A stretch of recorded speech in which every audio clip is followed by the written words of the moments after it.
आता तुम्ही बोलताना की विठ्ठलचे जे बिलाचा संदर्भ आहे बिलाच्या अनुषंगाने सांगितले 500 रुपये हातचा मागे ठेवलाय जिल्हा परिषद पंचायत समिती किंवा नगरपालिका हातचा मागे ठेवलाय काय? सगळ्यात महत्त्वाचं 200 रुपयाचं बिल दिलं, आज 3003 रुपये आज आपला जिल्ह्यात सगळ्यात जास्त दर आहे आणि जो ठरलाय तो दर देणार आहे। परंतु ज्या कारखान्याने स्पर्धा करायला पाहिजे, आज मला साधं सांगा की काही जण म्हणतात की आम्ही म्हणलो नाही, पण मला त्यांच्या सहकार्यांना त्यांच्या कार्यकर्त्यांना एवढंच सांगायचंय, अरे मी ओरडल्यामुळं बिल मला नाही मिळणार किंवा आमच्या पार्टीला नाही मिळणार, तुम्हालाच मिळणार आहे। तुमच्यासाठीच गोंधळ घालतोय आम्ही, तुम्हाला द्यायला होतोय, तुम्ही घ्या ना।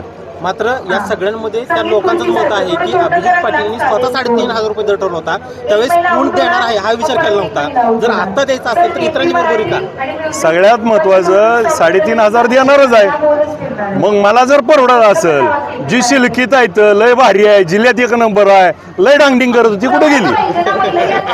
मग डांगडिंग आता करा ना। स्पर्धा कशी पाहिजे? निकोप पाहिजे, शेतकऱ्याला पैसे मिळणार आहेत। आणि मुळात मी जे म्हणलं, जे म्हणतात ना, अरे तुम्हालाच पैसे मिळणार आहेत, आमच्या पार्टीला नाही तर मिळायचं, तुम्हाला मिळायला लागलं तर घ्या ना। माझ्या ह्या स्पर्धेमुळं पूर्वीचा काळ बघा, अण्णांच्या काळामध्ये जी दराची स्पर्धा होती त्यात बंगले कोणाचे झाले?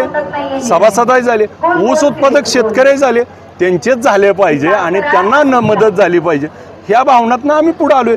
मग भले माझ्यासारख्या कार्यकर्त्यानं जो अडचणीतला कारखाना बंद पडलेला चालू झाला, स्पर्धा लागली, त्या स्पर्धेमुळं सगळ्याला त्याची नोंद घ्यावी लागली आणि मग अशा परिस्थितीमध्ये आपण राजू शेट्टी साहेबांची बाईट ऐकली, त्यांनी देखील याच्यावरती बोललेत। परंतु आमची भूमिका स्पष्ट आहे की आपण शेतकऱ्याला पैसे मिळवून द्यायचेत, आपले द्यायचेत आणि त्यांचे देखील द्यायला लावायचेत। कशा पद्धतीने असणार आहे? आपण व्याजाच्या बाबतीत आपण बैल असेल 2 वर्षापूर्वी निवडून आल्यानंतर 3 वर्षापूर्वी व्याज बिल देऊ म्हणून काही सभासदांनी ठेवी ठेवल्या होत्या आणि त्याला आता आम्ही व्याज देण्याचं काम या वर्षीच्या दिवाळीपासून करतोय आणि आज बरेच शेतकरी त्या ठिकाणी विठ्ठल कारखान्याला मदत आणि पुन्हा एकदा व्याज बिलाची पद्धत चालू व्हावी म्हणून पुन्हा ठेवी ठेवायच्या दिशेनं त्या ठिकाणी आम्हाला संपर्क करतायत। आम्ही ठेवी घेतोय आणि पुढच्या काळामध्ये शेतकऱ्याला व्याज बिल देण्याची जी परंपरा आहे ती पुन्हा अखंडित करण्याचं काम आम्ही पुढच्या काळात करणार आहे। जे खंडित झाली होती त्या दृष्टीनं आम्ही काम करू आणि या माध्यमातून शेतकऱ्याला पुन्हा एकदा विठ्ठल कारखान्याच्या राजवाड्यावरती विश्वास वाढतोय हे यातून स्पष्ट होते। विठ्ठलच्या राजकारणाच्या माध्यमातून जिल्हा परिषद गणित कसं जुळणार आहे? विठ्ठल कारखाना हा त्या ठिकाणी या तालुक्याचा मानबिंदू आहे, राजवाडा आहे आणि विठ्ठल कारखान्याच्याच भोवतीनं आजपर्यंत राजकारण झालं आहे। त्यामुळे विठ्ठल कारखान्याच्याला सोडून किंवा विठ्ठल कारखान्याच्या काम करत असणाऱ्या संचालक मंडळाला आणि त्या विठ्ठल कारखान्याच्या पार्टीला सोडून तालुक्यात कोणीही राजकारण करू शकणार नाही।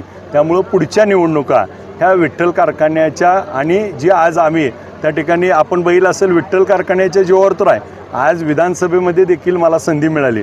आज चळेगाव जरी मोहोळ मतदारसंघात येत असेल तरी या चळेगावातली कमीत कमी 200 लोक त्या ठिकाणी माढा मतदारसंघात जाऊन माझा प्रचार करत होती आणि मग पण संपूर्ण तालुक्यानं त्या ठिकाणी निवडून आणण्यासाठी रात्रीचा दिवस केला आहे आणि मग या लोकांना ज्यांनी माझी सुरुवात केली त्यांना कायम सोबत घेऊन पुढच्या सगळ्या निवडणुकामध्ये आम्ही विजयी गुलाल उधळणार। या सगळ्यांमध्ये विठ्ठल परिवार पुन्हा एकीची संधी एकीचा नारा पुन्हा ठिकाणी जाणार आहे। आपल्या माध्यमातून माझं आव्हान आहे की आपण सगळ्यांनी मिळून त्या ठिकाणी ही निवडणूक ही माझी तुमची नेत्यांची नाही तर ज्यांनी आपल्यासाठी आबदले त्या सहकार्यांची आहे, तर त्या सहकार्यांना आपण संधी देण्यासाठी आपले गट तट पक्ष पार्टी सगळं बाजूला ठेवून आपण एकसंघ येऊन ही निवडणूक सगळ्यांना संधी मिळेल आणि विजयाच्या दिशेनं जाईल यासाठी आपण सगळ्यांनी पुढाकार घ्यावा। माझा पुढाकार आहे, आपण सगळ्यांनी एकत्र यावं।